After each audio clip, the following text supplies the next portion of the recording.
Hi class, Darwin here, talking about this week's nonfiction selections.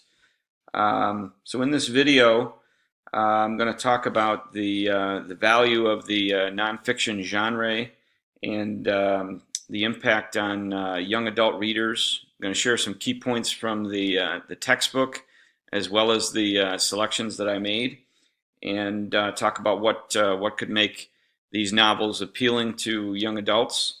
I'm also going to talk about the literacy promoting benefits of nonfiction novels in regard to adolescents' literacy success, um, and share some quotes from the selections.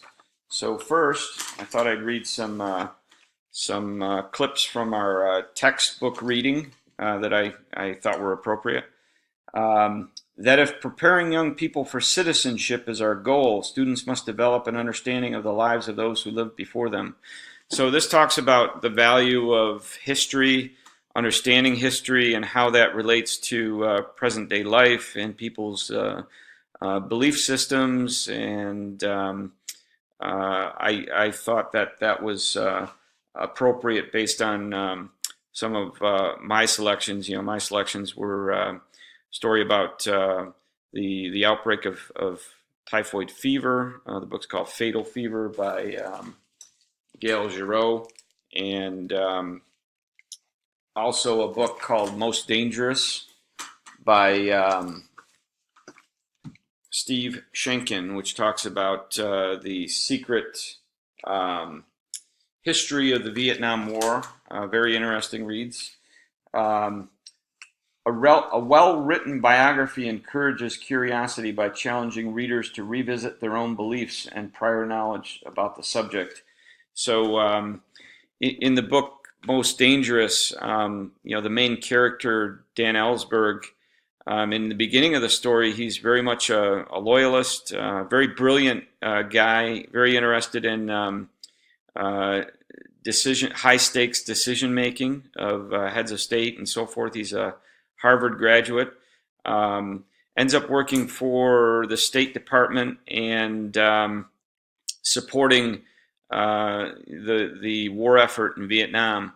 But along the way, he learns of some things that mostly things that are classified, that begins to challenge his own belief systems. And by the end of the story, he's changed quite a bit. He's actually no longer loyal to the cause. He sees the damage that a certain mindset or thought process or a set of decisions has caused, and he actually goes almost completely in the opposite direction. Let's see.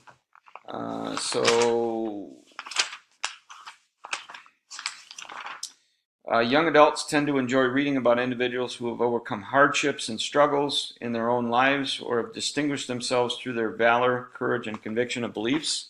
Both selections very much have this, and I think one of the things that I think appeal to young adults is the fact that it turns something that's historical into a very captivating, interesting read.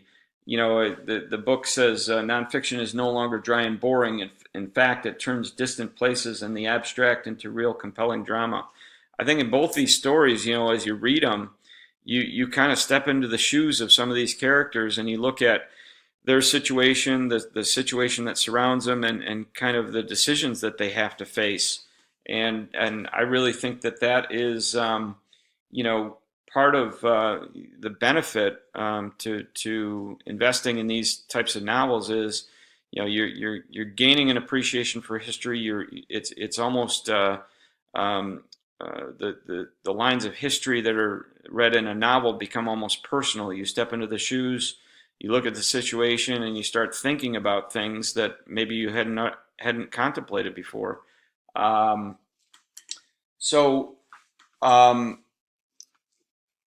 In the book Fatal Fever, the book takes you back in time. I think it's the early 1900s, and our sanitation systems in the United States were terrible.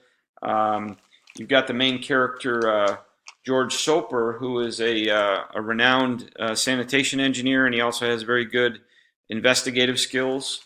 Um, the book also gives you some insights into what it's like to be George Soper as both an investigator and a sanitation engineer. Also gives insights into what other professions were like as they tried to contain this outbreak. Doctors, nurses, lab technicians, police officers. So I'm going to read you a little bit of the book here of what I connected to. So this is George Soper, either in some of the things that he wrote about the situation in his journal or interviews.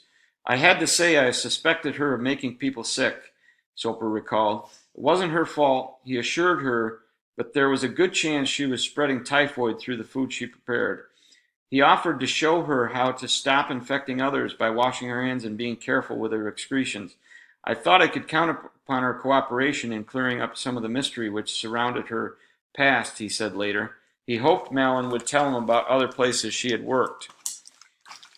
I wanted specimens of her urine, feces, and blood, Soper remembered telling her. If she would answer my questions and give me the specimens, I would see that she got good medical attention in case that was called for, and without any cost to her. George Soper was stunned by Mary Mellon's reaction to what he considered a reasonable request. With her eyes full of hostility, she chased the epidemic fighter out of her kitchen. Seeing her fury, Soper took the hint and fled down the hallway, through the iron gate that led out the sidewalk. I felt rather lucky to escape, he later wrote, admitting that maybe he hadn't handled her very well. So here George is, he knows that Mary is causing these outbreaks. He's actually investigated 6 or 8 or 10 situations where she was a cook and folks around her got sick, and 2 weeks later she left. Now Mary, on the other hand, I think somewhere in her she knows that there's a relationship to people getting sick around her, but I don't think she entirely connects it to herself, and she has a hard time believing that she's the cause, or maybe is in denial. But this is part of what plays out in this book. And again, value of the genre, you get faced with the decisions that these folks had to make. In the case of Mary Mallon, she ends up getting exiled almost to Brothers Island by a court order that says, hey, she's a carrier, a healthy carrier of typhoid, and there's no precedent. This situation has never presented itself to decision makers before, so they're trying to do their best and protect the public, but at the same time, Mary Mallon feels like her rights have been violated. She gets a lawyer, she fights it. They actually let her off Brothers Island at one point, but they tell her she can't be a food, be in the food preparation business. She violates that, and then they send her back to Brothers Island, etc. I'm going to read in the book Most Dangerous. Again, a lot of these books, they take you back into the past, and then I think this book captures the essence of one of the values of this genre is you try to connect historical situations to things that are happening in present day.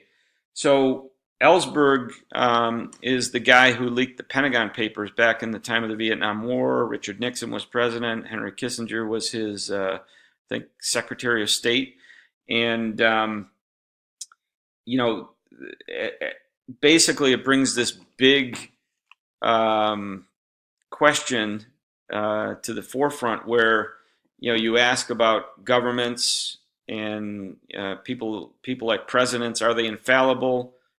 Can they make big mistakes? Can their mistakes profoundly impact the course of history? In the case of the Vietnam War, we ended up losing 30,000 American soldiers.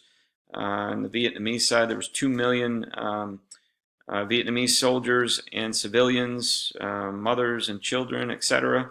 Again, very profound impact on our history, and people, we're still seeing the effects today.